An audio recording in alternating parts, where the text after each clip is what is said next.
die week van gebed dag 3. Hallo maatjies, vandag gaan ek julle 'n vers lees uit 1 Kronieke 23 vers 30. En dit sê: En elke môre en aand het hulle voor die Here gaan staan om hom te loof en te prys. Hallo maatjies, ons is by dag 3 van ons week van gebed. Vandag praat ons oor oggend en aand. En as daar iets is wat ek wil hê julle moet onthou van vandag se lesie, is dat ons elke oggend en elke aand met God moet praat. Ons kan ons oggend met hom begin. Die oomblik as jy jou oogies oopmaak in die oggend en jy ruk en strek, dan kan jy sommer vir liewe Jesus sê: Goeiemôre liewe Jesus, dankie dat U my wakker gemaak het. Begin jou oggend met die Here. En vanaand, voordat jy jou oogies toemaak om te gaan slaap, kniel langs jou bedjie en sê vir die Here: Dankie vir hierdie lieflike dag en dat ek tyd saam met U kon spandeer. Kom ons luister, wat sê die lesie vandag? Op pad na die beloofde land het die Israeliete in die woestyn rondgedwaal. God het hulle beveel om met hom verbind te bly deur gebed in die oggend en aand, elke dag. Hulle het God se beskerming nodig gehad, moed en krag vir die moeilike reis ook. Hulle moes soggens en saans aanbid en offerandes offer op die altaar. Dit was 'n tyd van danksegging en bekering.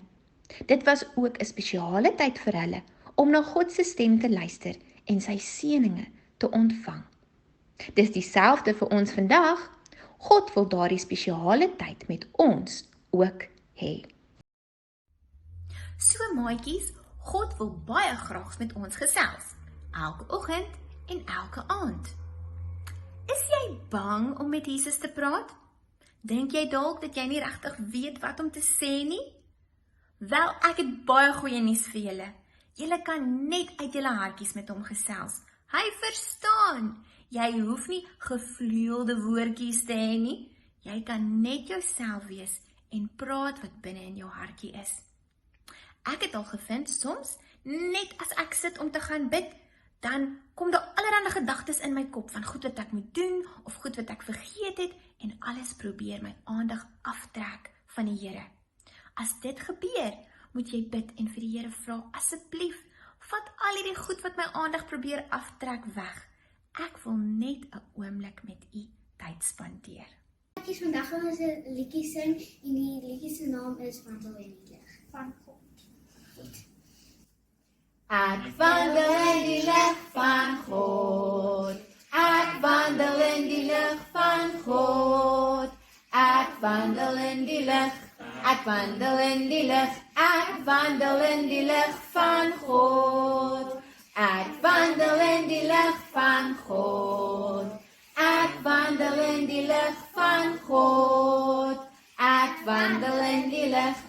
Ek wandel in die lig. Ek wandel in die lig van God.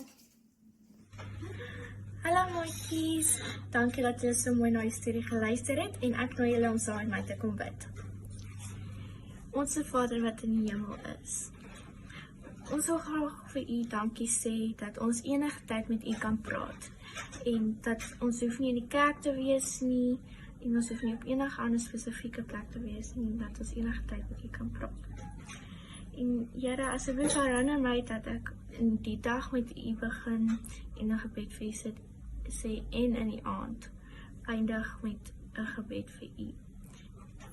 En Here, vergewe ons sondes as dit U wil is in U naam.